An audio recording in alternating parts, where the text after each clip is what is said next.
What is up, guys? It's GhostofVR. Wipe is literally happening right now, and you guys know what that means. Our vaults are going to be completely wiped, considering you guys had stuff in it to begin with. Guys, my plan for wipe is going to be farming bosses, and if you guys are new to the game and not sure what bosses are, I'm going to be going over that in this video. But farming bosses is going to be essential for the wipe. It's how you guys get high tier vaults. It's how you get high tier gear, high tier weapons. Guys, this is how you're going to stock up your vault at the very beginning of wipe, and it is so essential. If you guys are new to the game, don't worry, I'm gonna be going over this in this video. So without further ado, let's go ahead and jump into the first boss spawn. All right, guys, we have jumped right into Missile Silo, and this is where we're gonna find our first boss, Curtek. Now I want to bring up Curtek's loot right here. He has a really good helmet, one of the best helmets in the game, as well as high tier armor, as well as high tier weapons. As well, Missile Silo is a fairly quick map, considering you can get in and get out at a pretty fast time, and there's only 6 people that spawn in this map. This is a good boss to farm. Now he does have 2 locations that he spawns, and we'll go ahead and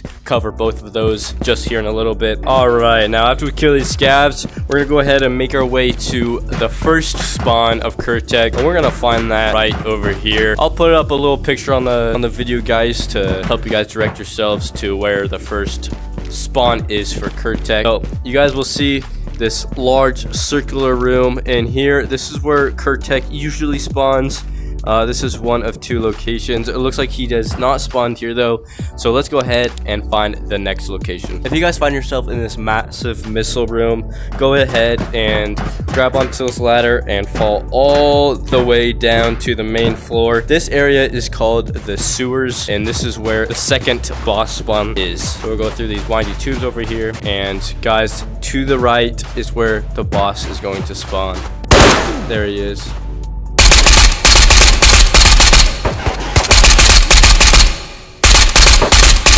So, as you guys see, he does have a few buddies with him. There's a couple more that we're gonna have to take out real quick.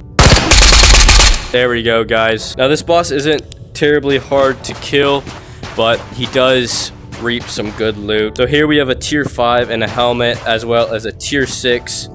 And here's the Curtek helmet, one of the best helmets in the game. And he also has an SKS, really good for collecting some drum mags. The gun itself, it's okay. I would really only bring this into other Missile Silo raids, but drum mag's definitely good if you have an OP SKS. Like I said, guys, these are high tiered armor, good for farming at the very start of the wipe to make sure you have, high tiered loot, high tier armor, as well as weapons. All right, guys, let's go ahead and find ourselves into the next raid. All right, guys, here we are on Island 9th. This is where the Church of Fish spawns. It's also a very high tiered boss spawn.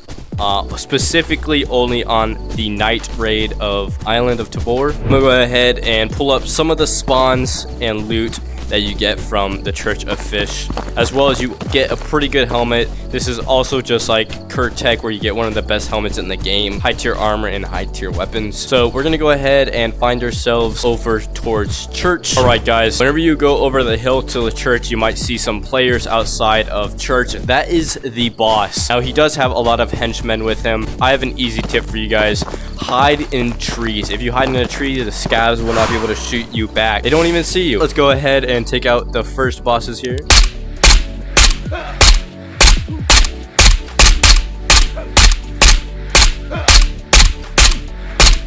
Alright, so we've taken a couple out of the front. We're going to make our move up toward the entrance and take out a couple more that are hiding in here.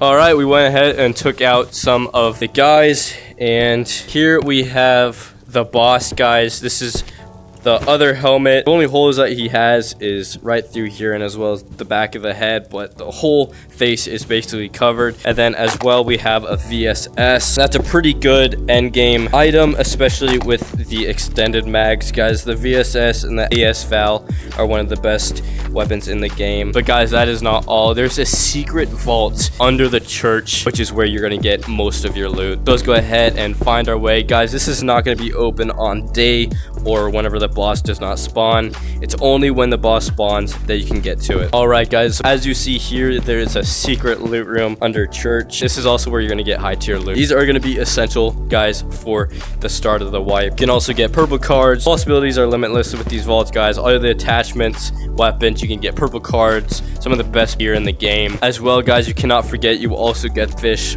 UMP to skin, as well as you get this cool little tag here.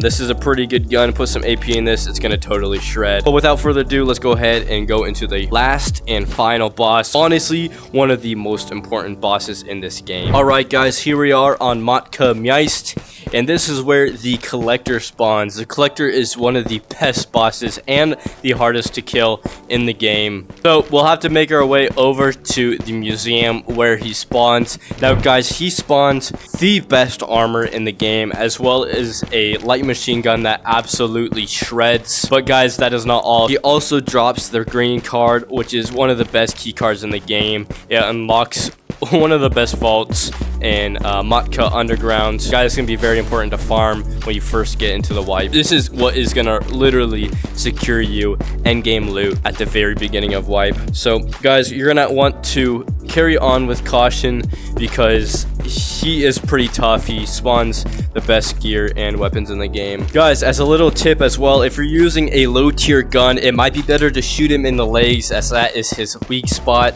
But I have AP ammo, so shooting him in the head does quite a bit of damage itself, so I'm not too worried about it. But if you guys have, you know, a low tiered weapon, aim for the legs or the arms. Guys, here we see the boss. He spawned right here in the dead, I guess you could say, the dead body area. But guys, like I said, this is one of the hardest bosses in the game. Look at that. They absolutely cluttered up for me just to slaughter him here. Took a whole drum mag, but let's go ahead and finish him off. Like I said, guys, look how many bullets it took to kill him. So if you guys are in that situation with a lower tiered weapon, go ahead and shoot him in the leg. It'll be a lot easier. You want to totally mag dump him. But let's go ahead and check out the loot. Here we are, guys. This is what I'm talking about, guys. Very, very high tier loot. Tier 5 riot helmet. But guys, that's not all. Here we have the collector armor, the best armor in the game. It is very heavy, but also very, very protective. So here is the light machine gun. Guys, fill this up with AP ammo and you're good. You are going to shred teams. I swear you will. Great helmet. Like I said, top tier loot. And this is where it really matters, guys. We have a green card. This is where we're going to open up one of the best vaults ever, and it's in Matka Underground. So guys, that is a little bit of an overview of bosses in Ghost of Tabor. I hope it helped you guys out. If it did, please feel free to like and subscribe, as well as comment your guys' thoughts of the video. I always try and make a better video with every single upload. So with that being said, I'll see you guys next time.